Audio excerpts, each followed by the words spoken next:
সম্মানিত দর্শক, আসসালামু আলাইকুম রহমতুল্লাহ।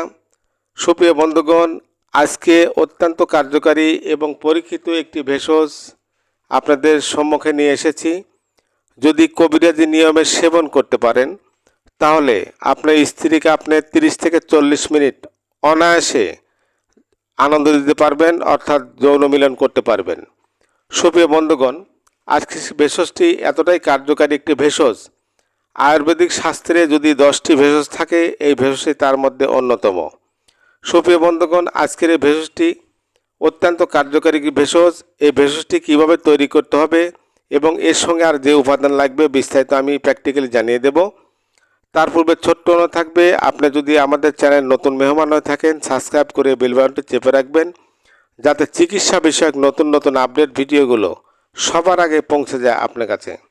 সুপ্রিয় বন্ধুগণ, বিশেষ করে যৌবন বয়সে অতিরিক্ত মাস্টারবেশন বা হস্তমৈথুন করার কারণে যে সকল পুরুষ ভাইরা লিঙ্গর 12টা বাজিয়ে ফেলেছেন, লিঙ্গ আগের মতো আর গরম হতে চায় না এবং কোনোভাবে প্রবেশ করালে 2-4 মিনিটের মধ্যে পতন ঘটে, আজকের ভিডিওটি সেই সকল পুরুষ ভাইয়ের জন্য অত্যন্ত কার্যকরী ভেষজ।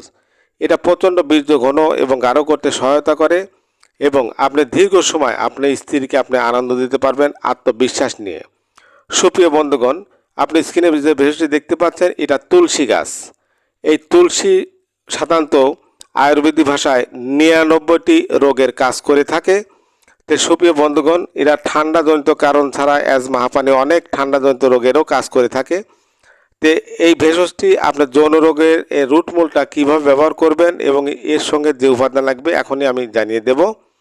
সুপ্রিয় বন্ধুগণ, প্রথমে যে কাজটি করতে হবে, এই তুলসীর রুটমূল কালেকশন করে নেবেন 100 গ্রাম। এবার সুন্দর করে ধৌত করে পরিষ্কার করে নেবেন। শিলপাটা একদম মিহি করে বেটে নিতে হবে। আরেকটি দ্রব্য লাগবে, সেটা হচ্ছে মকরডোস। এবার এই দুটোকে সুন্দর করে শিলপাটা মিহি করে বেটে নিয়ে যদি 60টা বটিকা তৈরি করে প্রতিদিন সকাল এবং সন্ধ্যায় একটি করে বটিকা 1 গ্লাস ঠান্ডা পানি সহ সেবন করতে পারেন টানা 1 মাস, তাহলে আপনার দ্রুত পতন থেকে আপনি মুক্তি লাভ করতে পারবেন। আপনার লিঙ্গ মজবুত এবং শক্তিশালী হবে, আপনার স্ত্রীকে আপনি দীর্ঘ সময় আনন্দ দিতে পারবেন। সুপ্রিয় বন্ধুগণ, যদি ভিডিওটি ভালো লেগে থাকে লাইক, কমেন্ট, শেয়ার করতে ভুলবেন না। সবাই সুস্থ এবং ভালো থাকবেন এ প্রত্যাশা রেখে আজ এখানে বিদায় নিচ্ছি।